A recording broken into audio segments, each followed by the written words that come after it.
Hi అండి, అందరికీ నమస్కారం. Welcome back to my channel Bobby Nagamalli. నా ఛానల్ కనుక మీరు ఫస్ట్ టైం చూస్తున్నట్లయితే ప్లీజ్ లైక్ చేయండి, షేర్ చేయండి, తప్పకుండా సబ్స్క్రైబ్ చేసుకొని వాళ్ళు ఎవరైనా ఉంటే సబ్స్క్రైబ్ చేసుకోండి. పక్కనే ఉన్న బెల్ ఐకాన్ని ప్రెస్ చేసినట్లయితే నేను పెట్టే ప్రతి వీడియో కూడా మీకు అందుతూ ఉంటుంది. సో నా వీడియోలో కిచెన్ గార్డెనింగ్, కుకింగ్ ఉంటుంది. ఇక్కడ ఏంటంటే ఇవాళ గార్డెన్లో కొత్తిమీర వేసామండి. సో అది ఎలా వచ్చింది, ఎన్ని రోజులకు వచ్చింది, దానితో పాటు తెలుసుకుంటూ కొత్తిమీరతో నేను ఒక వంటకం కూడా చేశాను అనమాట. సో అది కూడా ఈ వీడియోలో చూసేద్దాం. ముందుగా కిచెన్ గార్డెన్లోకి అయితే వెళ్ళిపోదాం, వచ్చేసేయండి. సో ఆల్రెడీ అమ్మమ్మ అయితే వెళ్ళిపోయారనమాట. నేను ఇక్కడ ఇంట్లో పని అంతా ముగించుకొని నేను కూడా కిచెన్ గార్డెన్కి అయితే వెళ్తూ ఉన్నాను. సో అమ్మమ్మ అయితే ఎర్లీ మార్నింగే వెళ్ళిపోతారు. నిద్ర లేయడం, కాఫీ తాగడం, ట్యాబ్లెట్స్ ఏమైనా వేసుకోవాల్సి ఉంటే వేసుకొని వెళ్ళిపోయి అక్కడ కొద్దిసేపు కూర్చుంటారనమాట. సో ఇక్కడ చూసారా, అమ్మమ్మ అయితే ఎర్లీ మార్నింగ్ వచ్చేసి అంటే ఎర్లీ మార్నింగ్ అంటే ఒక 7-7:30 అయిందనమాట ఇప్పుడు టైం అయితే. సో ఇక్కడైతే అమ్మమ్మ సీడ్స్ వేయడం కోసం ఒక బిట్ తయారు చేస్తూ ఉన్నారనమాట. సో ఇక్కడ ఏంటంటే కొంచెంగా వేస్తే మనకు ఇంటికి సరిపడా అంతా సరిపోతుంది కాబట్టి సో ఒక చిన్న బిట్ వేసుకుంటే ఈజీగా ఉంటుందని చెప్పి మట్టి అంతా కూడా నీట్గా తవ్వుతూ ఉన్నారు. సో మట్టి అనేది కొంచెం పొడి పొడిగా ఉంటే మనకు బాగా త్వరగా కూడా వస్తాయన్నమాట సీడ్స్ అనేటివి. సో ఇవేంటంటే ధనియా గింజలే అండి. సో మామూలుగా మనకు కొత్తిమీరకైతే ధనియా గింజలే వేస్తారు. సో మనం షాప్లో తీసుకున్నటివి అంటే సీడ్స్ కోసం అని తీసుకుంటే ఈజీగా వస్తాయి, మనం ఇంట్లో ఉన్నట్టు వేస్తే రావడం లేదని చెప్పి ఈసారి అన్న ఆన్లైన్లో బుక్ చేసి తీసుకొచ్చి ఇచ్చారనమాట. సో అమ్మమ్మ అయితే ఇక్కడ మట్టి అంతా నీట్గా క్లీన్ చేసేసి రాళ్ళు అవి ఏమైనా ఉన్నా కూడా తీసేసి నీట్గా ఇలా పాదులు చేస్తూ ఉన్నారనమాట. తర్వాత చూసారా, ఇక్కడైతే అమ్మమ్మ కట్ చేసి ఆ సీడ్స్ అన్నీ కూడా తీశారు. మామూలుగా అయితే మనకు ధనియాలు నానబెట్టి వేస్తారు. సో ఇక్కడ మేమైతే కొద్దిగా కాబట్టి ట్రై చేస్తున్నాం అనమాట, బాగా వస్తుందో లేదో తెలియదు అని చెప్పి డైరెక్ట్గా అయితే అమ్మమ్మ వేస్తూ ఉన్నారు. ఒక చిన్న బిట్టు వేసి చూద్దాం, బాగా వస్తే నెక్స్ట్ మళ్ళీ ఎక్కువగా వేసుకుందాం అని చెప్పేసి. సో మనకు ఇంటికి సరిపడా అంటే సరిపోతుంది కాబట్టి సో ఒక ప్యాకెట్లో కొద్దిగా ఉంటాయి కాబట్టి సో అవైతే అమ్మమ్మ ఇక్కడ వేస్తూ ఉన్నారు.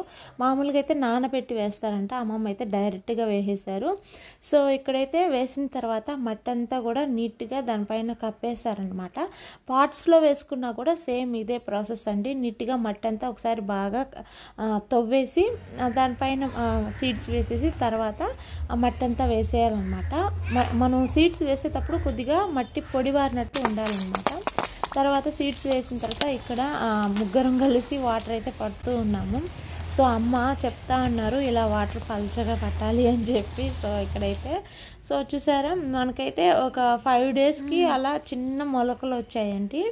సో ఇదేంటంటే మనకు కొత్తిమీర అనేది 40 to 45 డేస్ పడుతుందంట హార్వెస్టింగ్కి రెడీ అవ్వడానికి. అదేవిధంగా సీడ్ ఫామ్ అవ్వడానికి హార్వెస్టింగ్కి అంటే సీడ్ మనకు రెడీ అయ్యి రావడానికి 100 to 105 డేస్ అయితే పడుతుందంట. సో ఇక్కడైతే మనం కొద్దిగా వేసుకున్నాం కాబట్టి అంటే ఇది కొత్తిమీర కోసమే వేసుకున్నాం. అందులో ఇది వచ్చి నాటు గింజలండి. సో ఇందులో హైబ్రిడ్ అయితే కాస్త బాగా హైట్గా వస్తాయన్నమాట. సో ఇక్కడ ఏంటంటే నాటు గింజలు వేసుకున్నాం అంటే ఇది బాగుంటుంది, చిన్న ఆకు వస్తుంది. హైబ్రిడ్ అయితే కాస్త పెద్ద ఆకు వస్తుంది అనమాట. సో మేము మట్టిలో కూడా ఏమి ఎరువులు ఏం కలపలేదు. సో న్యాచురల్గానే మనం ఆల్రెడీ ఆకులన్నీ వేసి అక్కడ చెత్తలాగా చేసుకుంటాం కదండి. సో అందులోనే మట్టిలోనే వేశారనమాట అమ్మమ్మ. సో చూసారా, ఆకు అయితే మాకు ఒక 20 డేస్కి అయితే ఇలా అయితే అయిందనమాట. తర్వాత ఒక 40 డేస్కి హార్వెస్టింగ్కి రెడీ అయిపోయింది కంప్లీట్గా. 40 డేస్కి బాగా వచ్చేసింది అనమాట. హైట్ అయితే రాలేదు, జస్ట్ ఒక 5 inches అలా వచ్చిందనమాట, అంతే, ఎక్కువ రాలేదు. సో ఇక్కడ చూసారా, హార్వెస్టింగ్కి అయితే రెడీ అయిపోయింది. ఫస్ట్ ఒక 2 ఆకులు వచ్చి తర్వాత ఆ కొత్తిమీర ఆకు ఆ షేప్ ఉంటుంది కదండి, అది కొద్దిగా పైకి వచ్చిందనమాట. సో ఇప్పుడైతే రెడీగా హార్వెస్ట్కి రెడీగా ఉంది. 40 to 45 డేస్ అయిందనమాట మాకైతే ఇది రావడానికి. సో మనం ఇలా కొంచెం కొంచెం ఇంట్లో వేసుకున్నట్లయితే మనకు డైలీ యూజ్, ప్రతి ఒక్కరు ప్రతి కర్రీలో కొత్తిమీర అనేది రెగ్యులర్గా యూజ్ చేస్తారు కాబట్టి సో ఇంట్లోనే మనం ఒక చిన్న కుండీలో లేదా ఇలా ఒక చిన్న బిట్టు వేసుకున్నట్లయితే మనకు ఈజీగా కొత్తిమీర అనేది ఆ ఇంట్లోనే కిచెన్ గార్డెన్లో రెడీ అయిపోతుంది అనమాట. ఆకు కూడా చాలా ఫ్రెష్గా ఉందండి. సో ఈ సీజన్లో కొత్తిమీర వేసుకుంటే చాలా బాగా వస్తుంది. మంచు కాస్త ఎండ కూడా ఎక్కువగా తగలాలంట.